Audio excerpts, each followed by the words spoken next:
We are now live on YouTube, and another 30 seconds, we should be starting the program, starting the webinar. Till then, Vivek, how do you feel today? How's the weather in Chandigarh? Very hot, extremely hot. It's 42 degrees, and but it should be. The mangoes are getting sweeter with the sunshine. Well, just to make all of you jealous, it's 27 degrees in Kasauli and where we are, and it's still very warm, and it's going to rain day after, I'm told. So we're Yes, looking forward to the rain. Amritsar must be hotter as well. I guess Amritsar might be 45. So it's time to start, Vivek. If you allow me, could I start? Sure, please.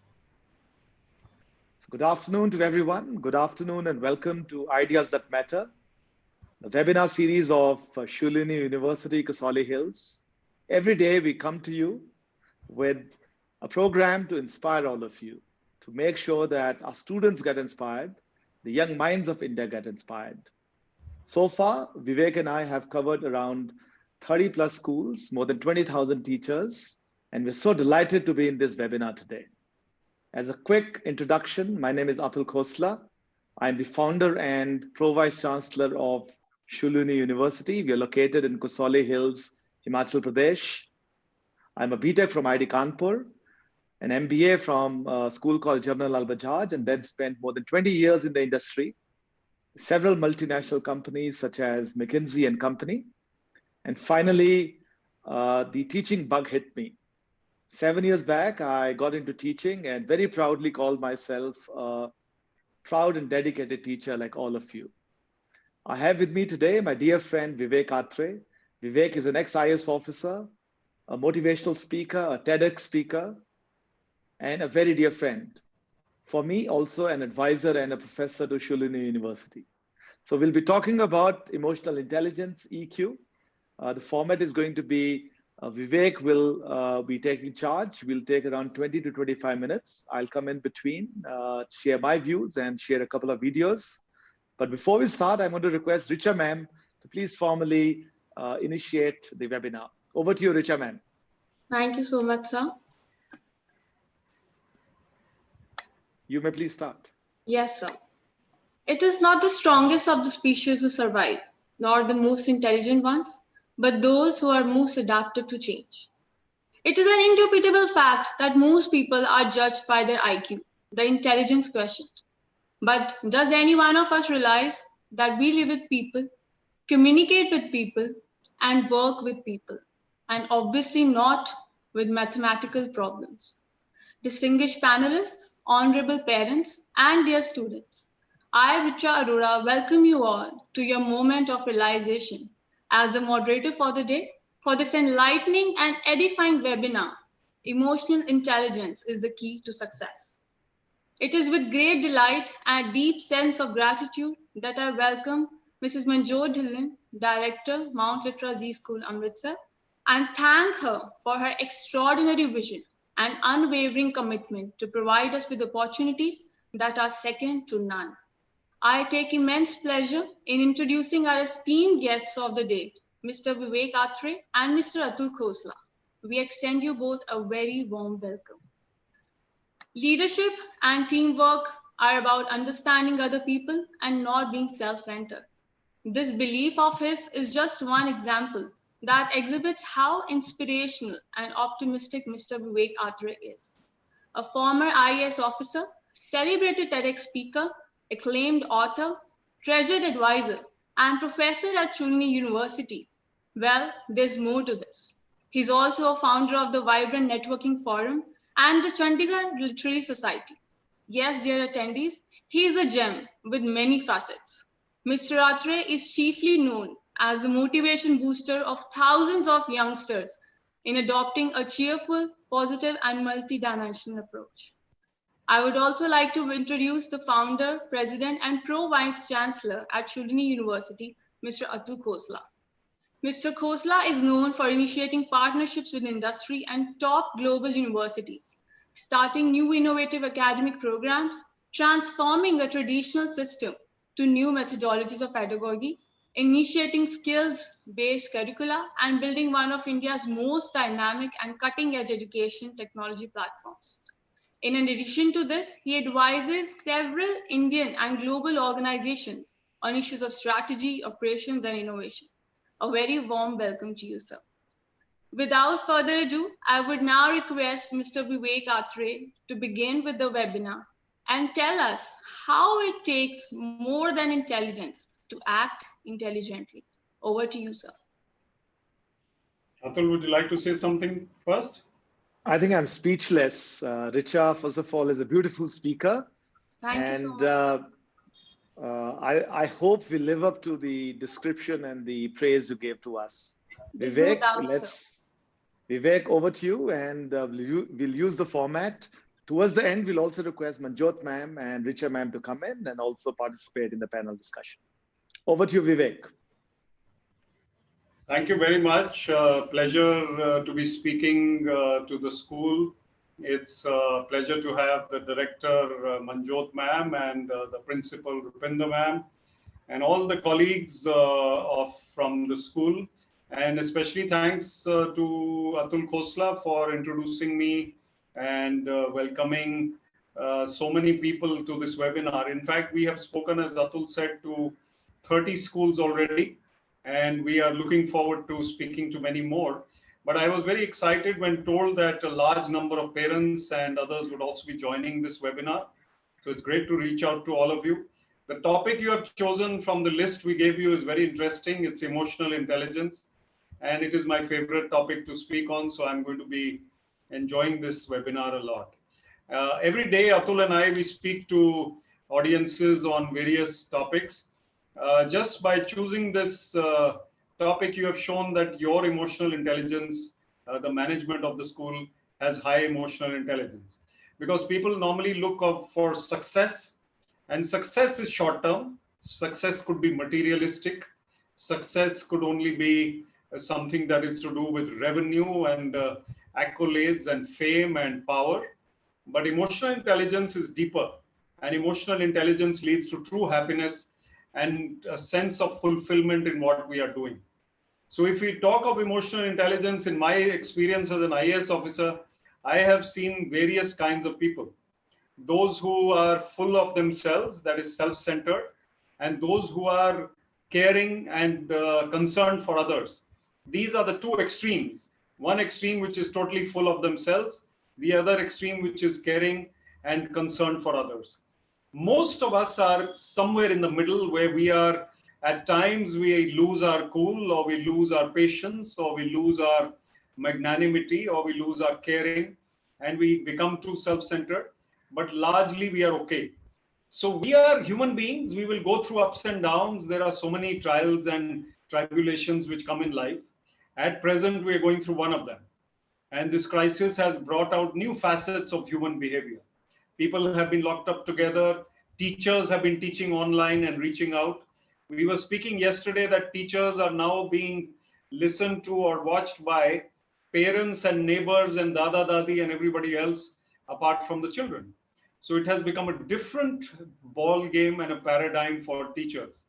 Also, it has become a different paradigm for students, because students, instead of sharing, sitting next to each other in the classroom, they suddenly have to stare at a screen. And while we are telling them to reduce screen time, it is also important for them to attend classes online so that they can continue learning. So how will emotional intelligence help us in this scenario? Firstly, by seeing the bigger picture. The bigger picture of life is what matters. If you look at a big picture at all times, that means that you are not living in a short-sighted way. You are living in a manner that is exemplary. You are thinking of the far-reaching objectives. You are thinking of the bigger goals of life. This crisis, which is with us now, is only 2 months or 3 months old for Indians. And a few months later, it might not have that impact. But if we continue to be impacted by things which happen like this, then we lose the sense of a bigger picture. It is a long life. Most people, if they are healthy, would live to 80, 90, 100, hopefully, by the time the younger children grow up. And that means that in a life of 100 years or 90 years, 2 or 3 months are not changing our lives so drastically that we become scared. Emotional intelligence tells us that we should retain our calmness, and see the bigger picture. The second trait of people who have high emotional intelligence is that they are concerned for others and compassionate. Daniel Goleman defines that emotional intelligence involves 7 traits, and self-awareness is the first one. And self-awareness coupled with compassion for others is the most important. So compassion for others comes from being capable of understanding that people are coming from different backgrounds, different mindsets, different age groups. So if there is a generation gap, even at home there is a misunderstanding between parents and children, it has to be an understanding heart which has to understand and appreciate the other's point of view. In today's era, and I'm speaking both to parents and teachers, in today's era, we often become a little less communicative. Actually, we are on our phones all the time, but we don't really talk, carry out conversations. Conversations, sitting together, speaking over a meal or otherwise, will give us understanding of why our child, or why, for the children, why our parents think in a particular way. By being short-tempered, short-sighted, short attention span, we display lack of emotional intelligence, and we display lack of understanding of the other's point of view. So to have an understanding of the other's point of view is to be having empathy, putting yourself in somebody's shoes, somebody who has come from another state, another country, another city, another locality with a different background. You have to understand and appreciate the concerns of this person. Let us see for teachers. If teachers are meeting parents, parents may be worried, parents may be jittery also. My child is not doing that well. So what can I do about my child? This child is this. The teachers can give a lot of balm and balance to their lives by telling them that creatively you can think of supporting your child and encouraging your child instead of keeping on scolding your child all the time. It may not work. Encouragement coupled with firmness. This is the lesson from emotional intelligence. Encouragement of others and firmness. You have to do this by 5 o'clock, but I will encourage you. I will help you. I will support you. Not that we give him threats. If you don't do it by 5 o'clock, then you'll be locked up in the room. These are not the ways to deal with children. And we have to understand that children have different viewpoints. They have fears. They have worries. But let us talk about the fears and worries that grown-ups have, parents have, teachers have, anyone has. In a time of a crisis, especially these fears and worries, they beset us, they trouble us. So if we are beset by fears and worries, how will we perform? Whatever we are doing, our performance will deteriorate. We will not be able to teach as well. We will not be able to write as well. I am a writer. If my mind is calm and my fears and worries are non-existent or minimum, then only I can write well. So when I write a column for the Hindustan Times, or I've got a book called Finding Success Within, it helps me to have a mind which is positive, calm, and fearless.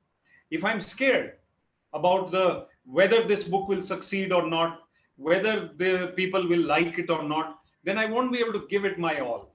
I have to do it according to my own acumen, my own taste, my own expertise, my own creativity. The next point to take care of is creativity itself. If we are creative, then children will also become creative. They follow our examples. Innovation and creativity, they go together. So if we are creative in the mind, we use the right brain, the right side of the brain is the right side is the brain which helps creativity. The left side is the part of the brain which is for logic.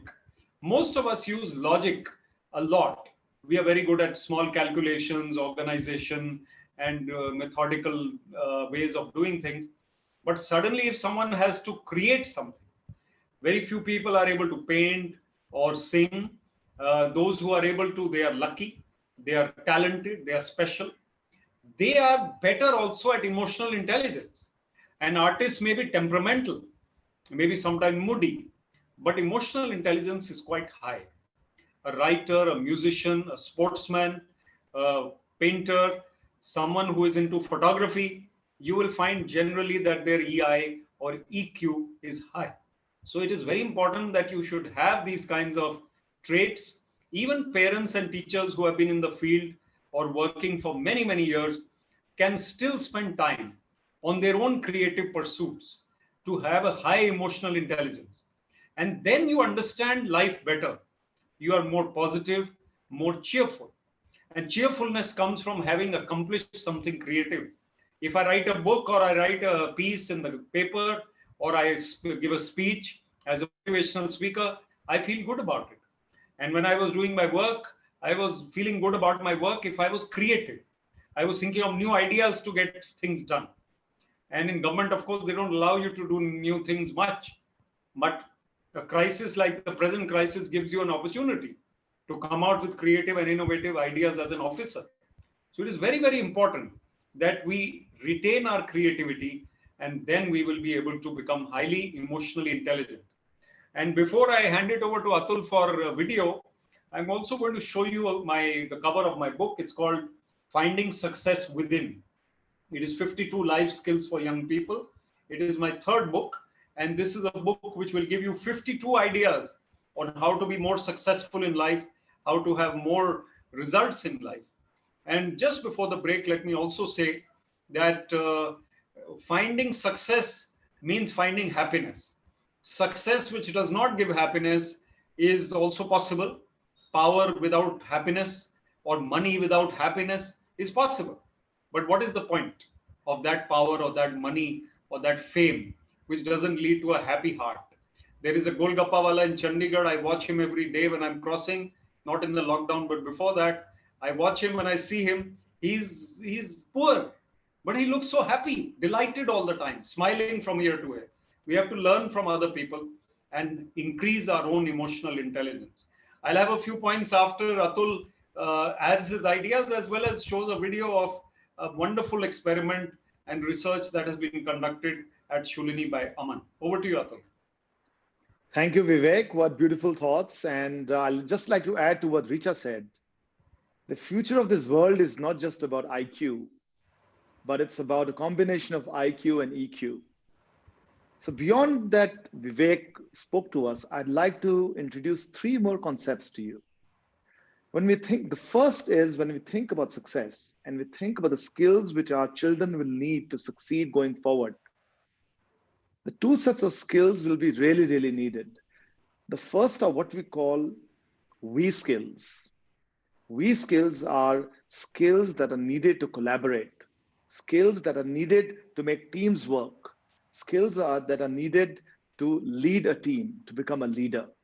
The second set of skills which our students, our children will need are what we call me skills. Me skills are not IQ skills. Me skills are the ability to learn and then the ability to unlearn because everything is changing every year. Is the ability to then go out and be happy. Is the ability to meditate and be calm. So EQ will be a combination of all of these, including creativity. So I'm going to take an example of a student of mine, Aman, and I'll just take you through Aman's background. Aman comes from a relatively lesser privileged family from Punjab, just like all of you. She was a troubled student, and teachers, you know what I mean by that. She had a difficult time in her BTech and MTech, till one day she started a PhD. She got a very inspiring guide by the name of Dr. Saurabh Kulshrestha. But more importantly, we stressed her to bring in creativity into her work. We taught her how to make presentations. We encouraged her to collaborate. And Aman ended up doing some spectacular work on water, which I will show you in a second. She was awarded the Young Water Fellow Award, which is a UN-sponsored award. More than 100,000 researchers across the world participate and try for this award every year. Aman won it, and she spent 6 months in Geneva as part of that award. Aman also won a 25 lakh award by Tata Trust and Lockheed Corporation USA as part of her path-breaking work. It's on water. Who knows? One day she might even win the Nobel Prize. After all, she's changing the way we drink water. If you allow me, Vivek, I'm going to play this small video for 2 minutes. Sure, please.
That's the story of Aman.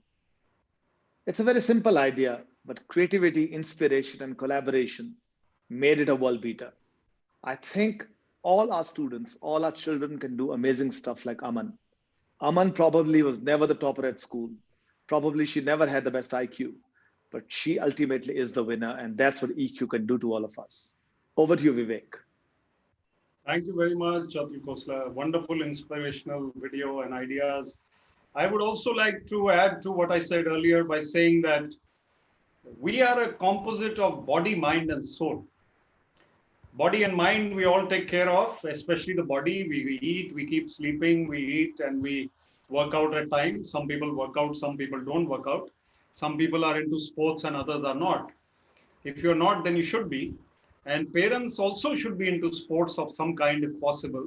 Once the lockdown is over, maybe badminton, maybe something else. And children are also to be encouraged. Today's kids are unfortunately air-conditioned kids, and air-conditioned kids are those who are ordering burgers and pizzas and sitting on the couch and sitting in AC.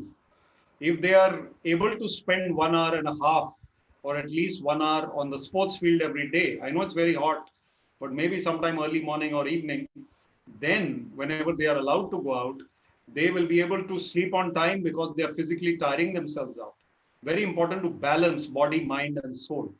And mind, they should read more. One of the things I've said, ma'am mentioned my TEDx talks. So one of my TEDx talks is about reading more and writing more. I have 8 TEDx talks. In most of them, I mention the need for people to read books. I can make out in a conversation that this person is a book reader, or this girl or this boy, youngster, has read books. So I can easily make out when I'm interviewing someone or I'm training someone or mentoring someone. It's very easy for me because this person, this individual has more depth, has more understanding. So apart from school books, college books, children and students have to go on reading autobiographies, novels, non-fiction, fiction, whatever they can. I know that many of us follow religious scriptures. We read from the Guru Granth Sahib or Japji Sahib, or could be the Bhagavad Gita, the learnings from there. But many of us don't meditate. Atul mentioned meditation. Whatever religion we follow, we must also find time to sit in meditation in whatever way you can. And you must find time for your recharging of your batteries, that is spiritual batteries. And these spiritual batteries will help us to have more emotional intelligence, less anger, less fear, less worry, less restlessness. If people tell me that I look calm on the webinar, or if you watch my videos on YouTube, I have 2 million views on YouTube, 20 lakh. You can go to YouTube and search my name, Vivek Atray. People tell me that I look calm. Atul also keeps saying that you are very calm before the camera or on the stage. I think the only reason is that I've been meditating for 10 or 12 years. Before that, I didn't know. So I didn't. Then I found this book and I found the autobiography of a yogi, which is not a religious book. It's a spiritual book. Anybody from any religion can read it. It has 52 languages. It has been translated across the world. And autobiography of a yogi is a book which gives us inner strength. It tells us why we are here on this earth and what is the bigger picture and what we should do. One of the things is meditation. So find your techniques, find some way to meditate if you haven't started. Even if you are 22-year-old, let me tell you, you need to meditate today. Okay, the next point is that body, mind, and soul, we need to give time.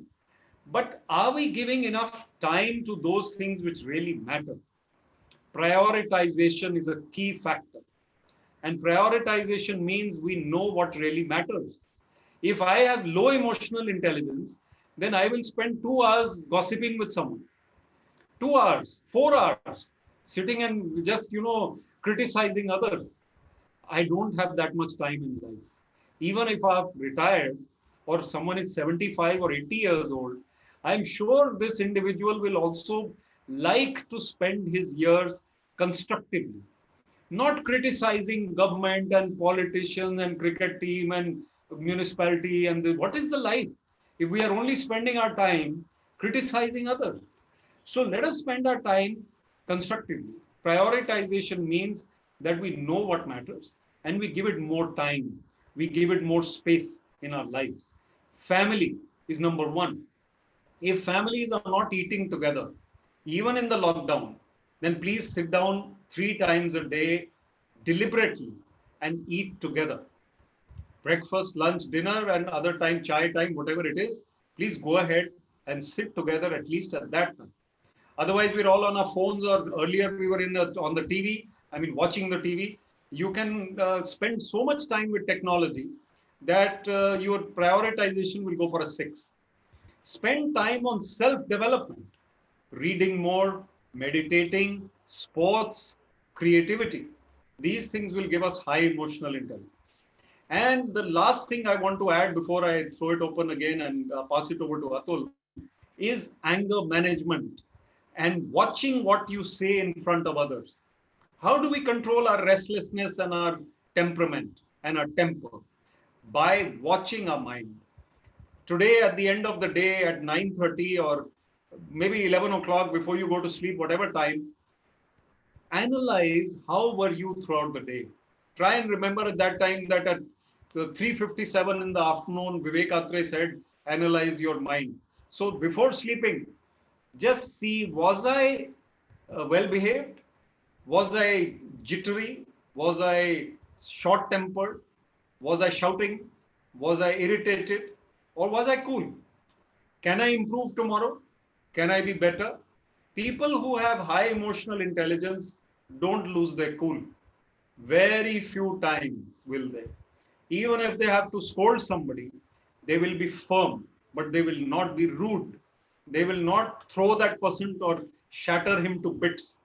If you fire somebody like that, he will not forget you for the rest of his life.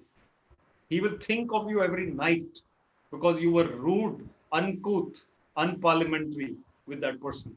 So don't be like that. You can get along with life by being strong, but being gentle at the same time. That's a balance that you need. So analyze and introspect, and then you'll find that you'll be able to control your anger, control your moods. Paramahansa Yogananda said that moods are your greatest enemy. Carry a portable paradise within you where you will not allow moods to come inside you. So at least one part of you should be a paradise where you don't really allow moods to impact you. So before I hand over this, I'm going to tell you my favorite story very quickly. And this story will tell you how emotional intelligence helps a man. So Einstein was on a tour of America, and Albert Einstein was the greatest scientist in the history of the world. E is equal to mc square, the theory of relativity. All the science teachers know that. So what happened? 24 towns Einstein went to lecture, and the same driver took him from one town to another. Now they were going to the 25th town, and in the car, quietly, they're going in the quiet road, and small towns, nobody knew how Einstein looks, and he just goes and delivers a lecture and goes to the next town. 25th town, the driver has not spoken till today. Suddenly the driver says, Mr. Einstein, I have heard your lecture 24 times sitting at the back of the hall. I think even I can deliver this lecture now. Einstein is delighted. He said, I'll have an off day. I'll become the driver. You become Einstein. You sit at the back. So the driver sits at the back. Einstein becomes the driver. They go to the town. Nobody knows how Einstein looks because this is 1920s, not 2020 when everybody has digital images of Atul Khosla, Vivek Atray, all the people speaking. Einstein goes and sits at the back of the hall, and the driver becomes Einstein, goes onto the stage after the welcome. He starts delivering the lecture. And the driver delivers a flawless, perfect lecture. Everybody claps. Einstein is the most excited sitting at the back. He jumps and claps. And the driver is thrilled to bits because 1 hour he has spoken without a mistake. Now, one old professor gets up. There are many old professors in this world. He gets up and he says, I have a question.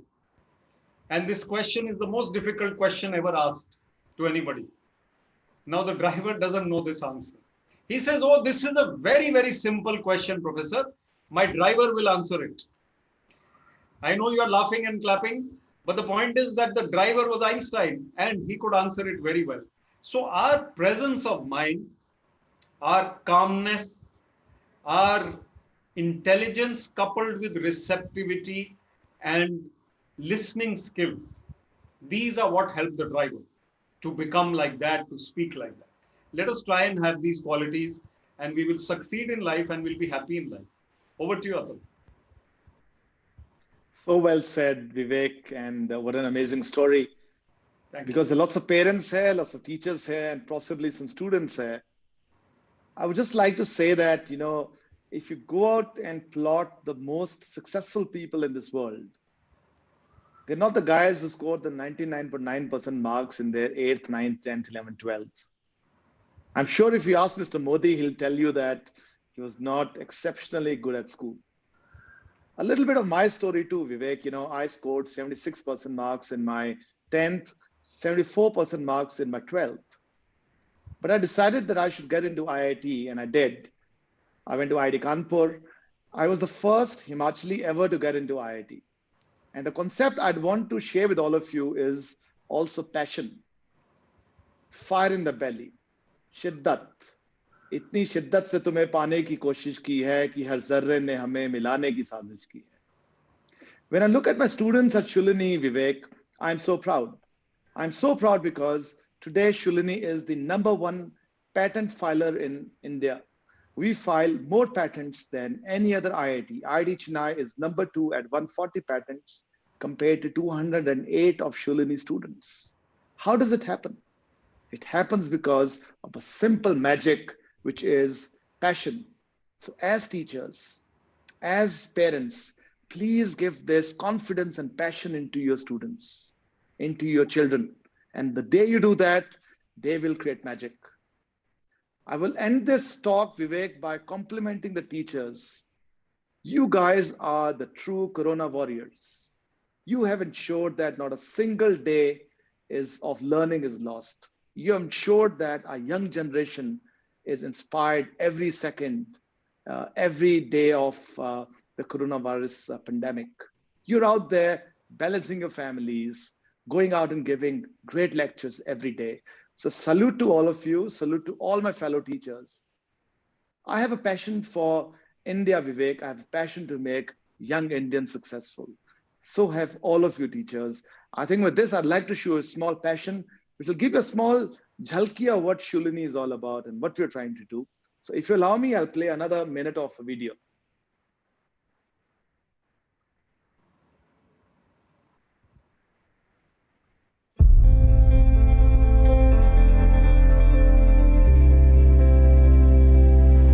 Throughout history, the young have always been the ones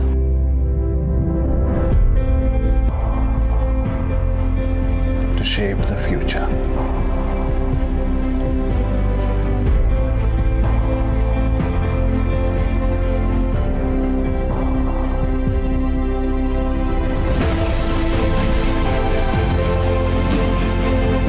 And they continue to do so today.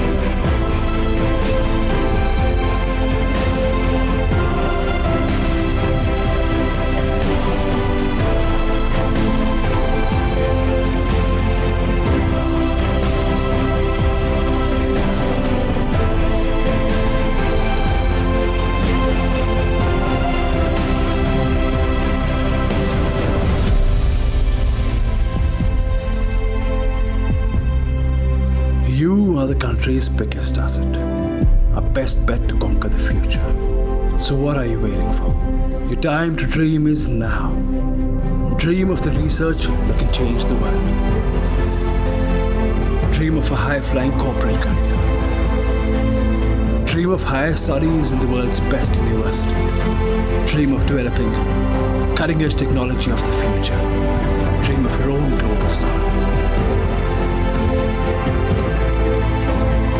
At Shulini University, we empower you and enable you to chase your dreams and change the world.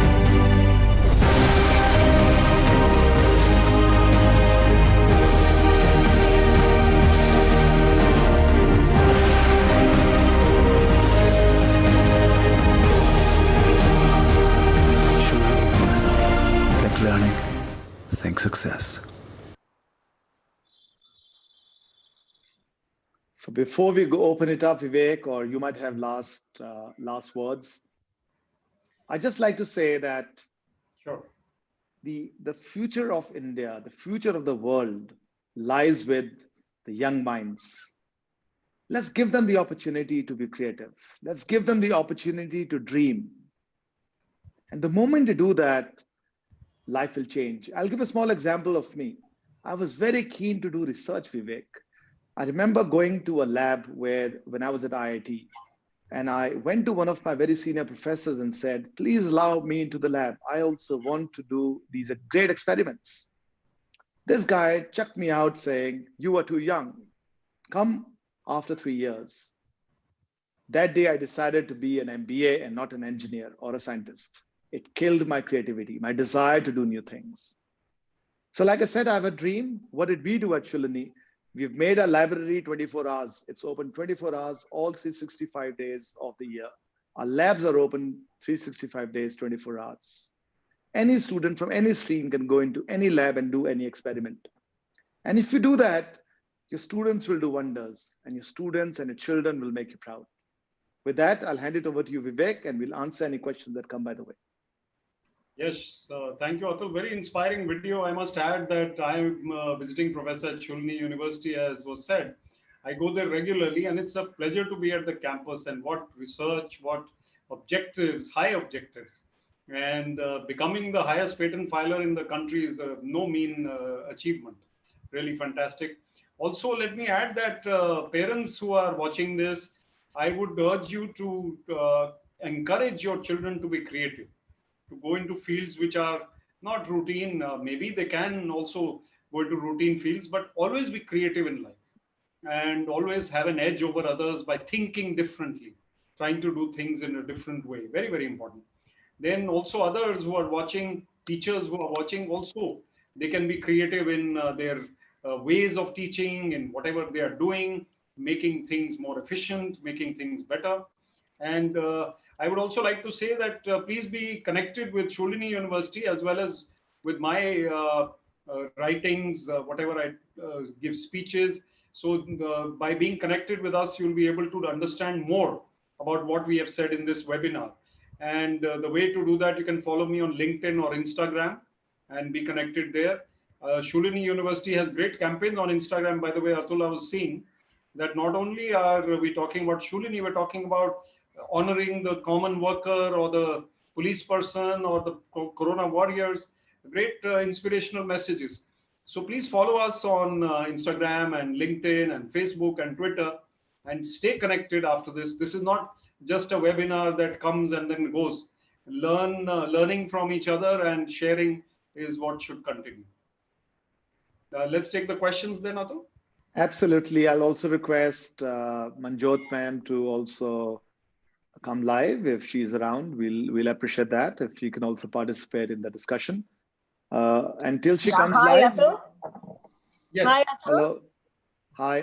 How are you, Manjot? So lovely to see you. I'm doing well. Thank you so much. And thank you, Vivek. It's been short, but we've learned so much.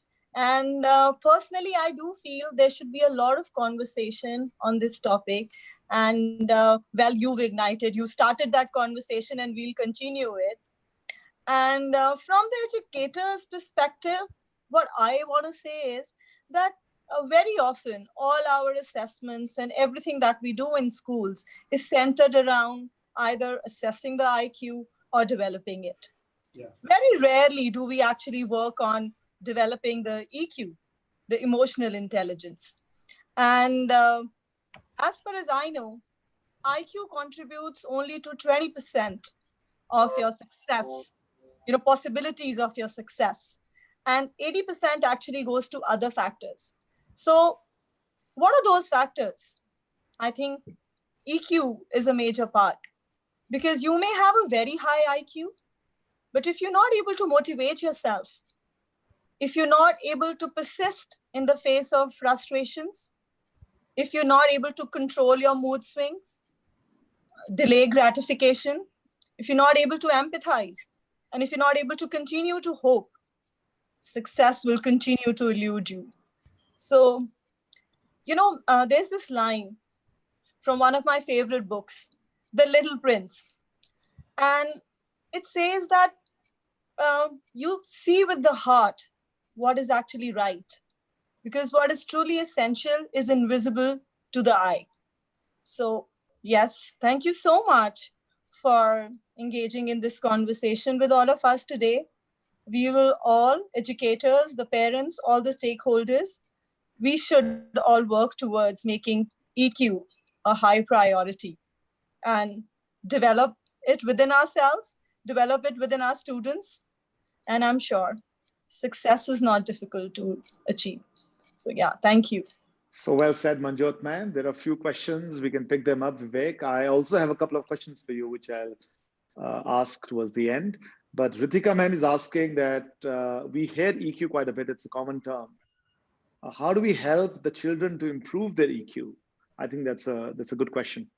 Yeah, there are actually many assessments available and questionnaires which you can see, and online also they are available. So you can put your children through those tests at times. Maybe the school can tie up with an organization which conducts such tests also.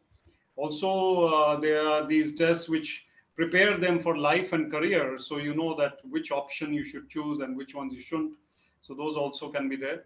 But emotional intelligence, as Manjot ma'am said, it is very vital to have social emotional learning components in your education system. And you know that SEL is a very vital component of school education, which has been talked about but not fully implemented. So when children empathize with others and they carry out group activities, when they come into team building activities once they grow a bit older, then I think those things will come to your school. And also, should I take the next one, Atul? Absolutely. I think I'll just add over here, Vivek. Ritika ma'am is asking about assessments. Yeah. And one very interesting and very useful assessment is something called the MBTI, the Myers-Briggs Type Indicator, which gives you your behavioral type. And I think all of us should take the test. So I think it's not for the students, but more for the teachers. So do take the test. It basically says that your behavior that you have can be categorized in 4 different dimensions. You're either an extrovert or an introvert. You're either taking decisions on data or on intuition. You're a people's person or a logical person, or you're organized or unorganized. And we all have shades of any of these 4 parameters, Vivek. Absolutely. It's great to empathize with people once you know your style. And I give this classical example. I'm extremely unorganized. I am so impulsive that I decide a vacation. If I have to go even overseas, I'll do it 2 hours in advance. I'll pick up the car keys and say, let's go. My wife, on the other hand, takes 2 months to decide. So she has to plan everything to the T. And conflicts happen. So both of us have to empathize and we have to find a midway path. And that's all about EQ. So MBTI, ma'am, you might want to reach out to the experts in MBTI, get your teachers, go through the exercise. It's been very, very helpful for me. I think it might be very helpful to them. We have a question from Navshant Chinna. You want to pick it up, Vivek? Yeah, before that, there's I think Amit Mehra is also asking. Yeah, Amit is asking how to manage emotional bank balance with the other. So your emotional bank balance actually has to be positive and not in the red, that is negative. People, as I said, are human, obviously, but they will have their off days and their lows. However, mostly you have to be cheerful, positive, and balanced. If you time the bank balance is a little low, that means you're not able to draw on your sensibilities. So I think by building it up offline, that is analyzing and introspecting, when you are not really in the middle of it, then you will do better. Also, you were saying, so if my child is not into reading, do I need to force her into reading or explore other assets, and how can? No, I think it's better to encourage her by saying that if you read this book, maybe we'll go for a vacation once the lockdown is over. Or encourage her by saying that, if you do this, then I'll give you another book, which is your favorite one. These are both important for you. So encouragement is always better, and examples are also better. So if you start reading a book and ask your guy, okay, I'm reading my book, now you read your book. At that time, the child, if she's a young child, might really be helped. So encourage her. I would just add over here, Vivek, that we also need to stretch our children sometime, but start small. If your child doesn't know how to read very well, start with comics, right? Start with something which is much easier and Yeah. is much more fun. And then you can slowly progress, but it's important to stretch them. I'll give a small example of myself. I'm a little dyslexic. I can't, for example, when I write, I can't connect words. I'm like I did say that I'm highly disorganized, but I have to force myself every time to think like everyone else, because if I don't, then you guys won't take me seriously. So make your child read and write. Do that small step by step, and I'm sure your child will learn how to read and write very well. Absolutely. I think it's very vital to understand the child and to keep communicating. And for teachers also, I think if a child is not a part of the class in the manner as expected, you have to really pay more attention to the child and find out why. And also maybe call the parents and talk to them separately. There's someone who's asking about giving a positive atmosphere to the children. So the main thing is to be good examples for the child. Arguing in front of the children as parents, then they're not going to learn much. So you have to try and argue when children have gone to sleep. Then you can save your argument for that time, or locked up in your room. And don't shout and swear. Please can swear. Be careful. And we have to also, just generally try and not cross the red light. Try and follow the rules in front of the children, and they learn these things where they watch a lot. They watch their parents very clearly, and that positive atmosphere will help. Also, Ritika is Vivek, I asked. also think as a parent, we have to, as a role model, as a parent or as a teacher, we have to play that role every second of our lives. It's not a switch on or switch off. So you can't say I'll be a great parent in front of my children, but otherwise I'll do all the things that are not expected out of me. So make it a habit to be a good parent. And I think the moment you do that, you'll see your children also following you. So if you want your child to read, then start reading yourself. They'll follow you. If you want a child to write, start writing yourself. And of course, never fight in front of the children. Yeah, I think there's another one about yeah. EQ, and then he says that this is Magan Ji who's saying you don't want your child to lag behind, but you don't want to give the child too much exposure. So I think balance is the key. Obviously, you have to ask spending time getting aware, alert about the world, learning new things.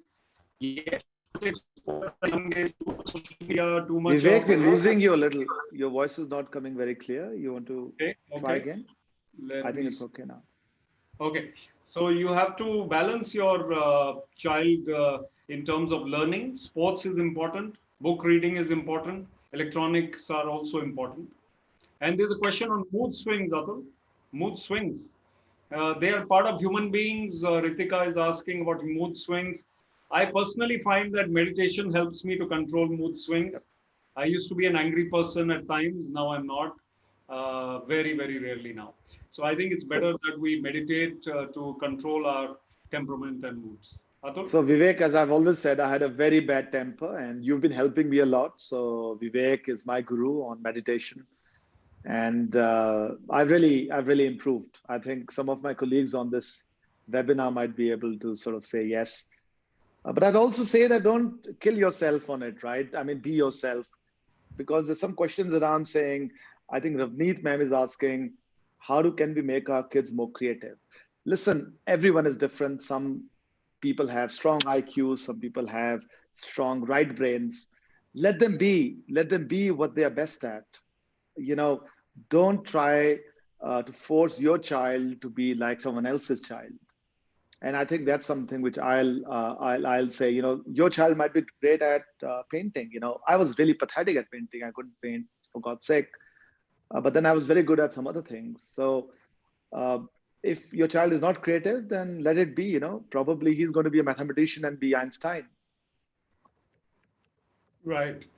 I think we've how to develop reading habits is another one. So Atul already said, I already said, read in front of your children, spend time reading.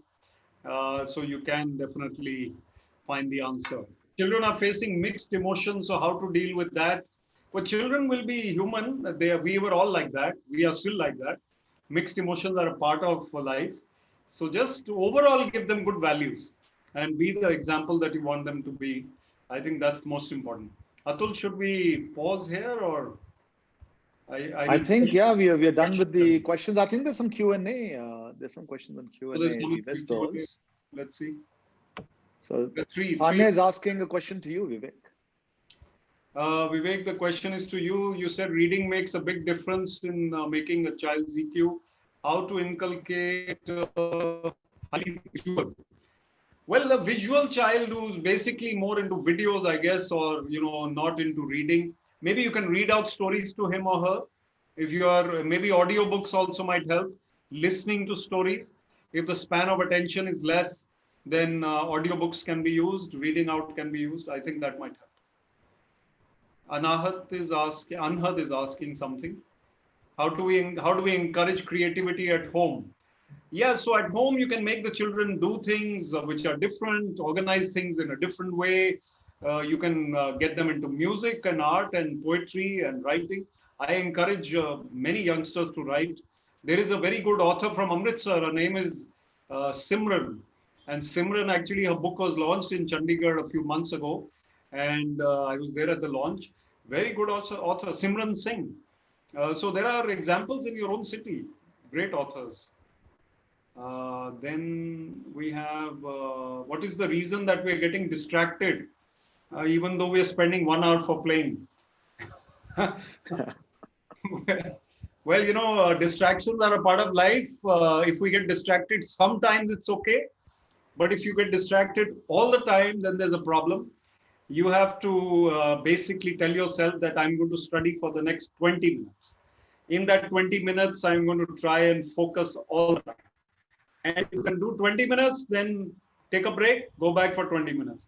Most people can't do 2 hours at a stretch. So if you can do even 10 minutes without wavering, try that. So try small timings. Yeah.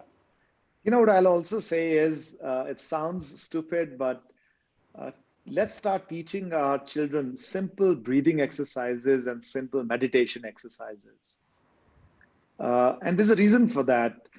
It is proven that meditation, breathing exercises release hormones that are superior for concentration. So if they can just do basic stuff, your children will learn a lot and they will go a long, long way. So why wait till age 25 or 30 or 35?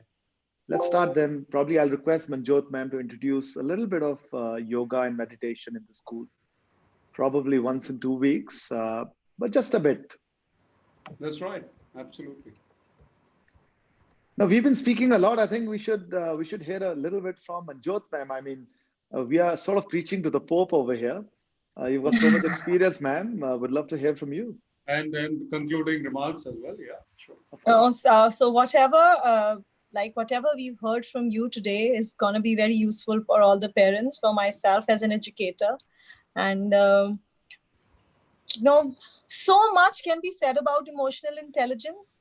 And there's so much more that I think we should continue to do at our end, at the school's end.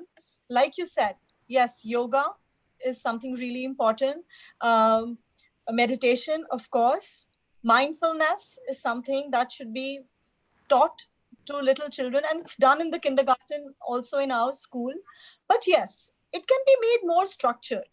And when it becomes a very structured part of the curriculum in all schools, the results are going to be phenomenal. So currently the steps we are taking are small, but they are steady. So I'm sure very soon, this is emotional intelligence is going to be something we all look at developing, and we all take some strong steps in that direction. Yeah. Thank you. That's great, Manjot ma'am. I think before we close, just one last thought that came to my mind. As an educationist, as a professor in higher education, we try to spend a lot of time forcing our students to come on stage and speak. So my one request to your school, ma'am, would be start inculcating the habit of public speaking. It's going to take your students a long way, and it doesn't have to be in English. It could be in Punjabi, it could be in Hindi, it could be in any language. I am sure you already do. But then there are We do. I'm sure We you do, sir. In fact, that is something we are immensely proud of. And if some of the Fantastic. parents can comment in the boxes, they tell you that Mount Littrans, one of their greatest strengths is that they are really good Fantastic. public speakers. And Wow. I'm not exaggerating at all when I say, even at the age of 4 or 5, they have absolutely no stage fear. And we let them express their opinions. We value their opinions. We do not tell them what to say, nor do we tell them what to think about. We teach them how to think, but not what to think. So yes, I'm sure there are going to be many parents who will support No, what I'm you've already got lots of people writing on it. Gauri Man Yes. is writing, Ritika is writing, Priya is writing. So Yeah. I'm sure you're doing a So I'm fantastic very job. confident about the work we've done, at least in this Lovely. direction. Yeah, so yes. I'm so excited about it. So we have to come and visit your school. Vivek and I would love to come and Well, do a you live could not seminar. remember we had called you as one of our TEDx speakers, but somehow you I could not. remember that, Manjot ma'am, I couldn't make it. I think I'd met Yeah. with you or I met someone at Delhi and you had invited me. Yeah, that was me. And yes. That's yes, right. yes, That's yes, right, yeah. Manjot But ma'am. maybe next time. Absolutely, and we'd love to come and do a seminar at your with your students, parents, and the teachers there. But more importantly, we'd love to invite you to the mountains. You know, if Corona gets over soon. Yes, It'll be an I think honor we can to come have- there with our students. Our students can visit Shulini and they can learn so Absolutely. much more. Will be an honor, and we truly thank all of you. You've been such a wonderful audience. I think there were more than 230 odd participants on this webinar. It's always so exciting for panelists, you know, when the audience participates, and you've been phenomenal in participating. I think there are lots of comments which are still coming. We'll respond to your questions which we haven't answered as yet. Yeah. We'll get back to all of you. But once again, thank you very much, Manjot ma'am, Richa, Shikha for making this happen, Rupinder ma'am, and to all the parents and teachers. Vivek, any last words? You've got only one sentence to conclude the discussion. Life is short, make it happening and make it emotionally intelligent. Thank you. Thank you so much, sir. Thank you so much. We really It owe was you. amazing. Yes, sir. Thank you so much. Be safe, everyone. Have a great day and meet you all soon. Bye-bye.